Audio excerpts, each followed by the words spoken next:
Hello Bitzbox, this is Craig from Bitzbox.co.uk here, and in this video I'm going to be talking about using colour palettes to paint your miniatures. So yeah, it's a big challenge in this hobby sometimes when you want to choose a colour scheme for your miniatures, whether you want to start a new army or a new warband or something.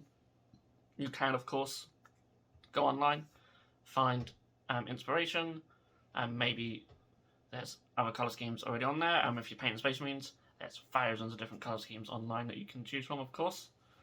But sometimes maybe you want to do something unique, and maybe just something completely different, which is what I want to do with my Ash Waste Nomads. So yeah, I want to do something very different from the normal sort of just drab greens and browns that GW have painted theirs. So I went onto Pinterest to look at some schemes. I typed in desert colour palettes, and so part of the criteria for this is that I wanted some nice sort of bright complementary colour and also a bright sort of secondary colour for the scheme.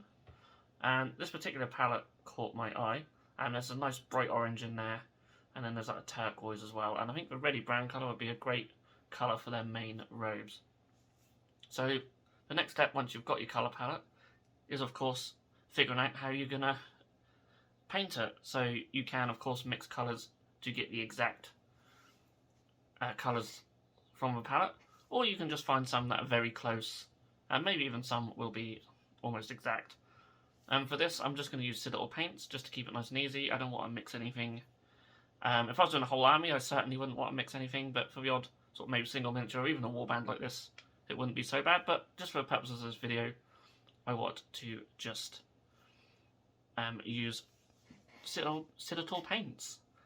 And yeah, so I'm starting with Barrack Noir Burgundy.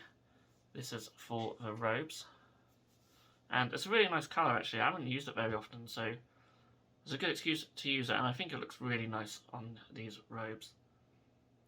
For the blue, the turquoisey colour, I'm using Thousand Suns blue. This is a colour I have used quite a lot and I love it. Turquoise is one of my favourite colours, so yes, it works really well in the scheme. It really sort of complements these sort of browny red for burgundy as well. I also like that this palette has a nice brown in there, so this is ideal for all the leather areas, all the straps and things like that, and I'm using XP88 for this, and I think it works really well and it looks really nice. I also added a little bit of Demonette Hide. Now this isn't in the palette, of course you don't have to stick to just the few colours in the palette, so a little bit of Demonette Hide I thought would look quite nice. And then I moved on to the bright orange, which I think I used Troll Slayer orange, just for some little bits like the eyes and some pipes. Now of course the metal areas, they can still be silver and bronze or gold, it really doesn't matter. And once these were painted I gave everything a wash with Agrax Earthshade, even the turquoise. I wasn't going to originally, but I thought why not, let's just bring all these colours together, and it works okay as a shade. Then it was just a case of brightening these colours back up by reapplying the base coats, before just adding some little highlights. So as always, just a quick little tabletop standard here. The reason I just do that is just because I want to get miniatures painted and on the table, really, or on the shelves.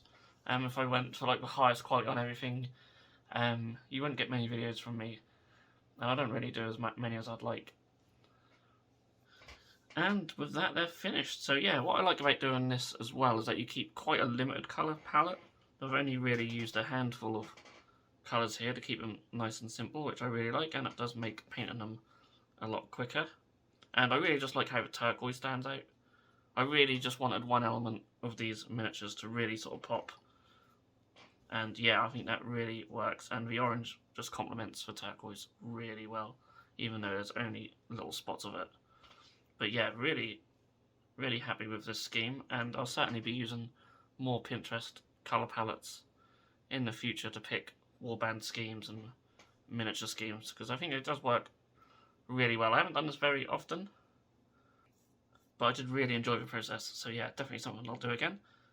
So yeah, just is another little idea in case any of you are out there struggling to think of ideas of how to paint your miniatures. Then yeah, I definitely recommend hopping on Pinterest. It's just great, just for inspiration for a lot of things. And yeah, you can find so many good colour palettes. So yeah, just a little quick one on that. But I hope you guys have enjoyed it nonetheless. Thank you so much for watching. I'll see you all again in the next video. If you enjoyed this video, then please feel free to subscribe to our channel if you haven't done so already. You can also click that bell icon to be notified when a new video has gone live on this channel. On the screen now are 2 more videos that you may wish to check out, and a link to our Patreon page also. Thank you so much for watching, and we'll see you again soon.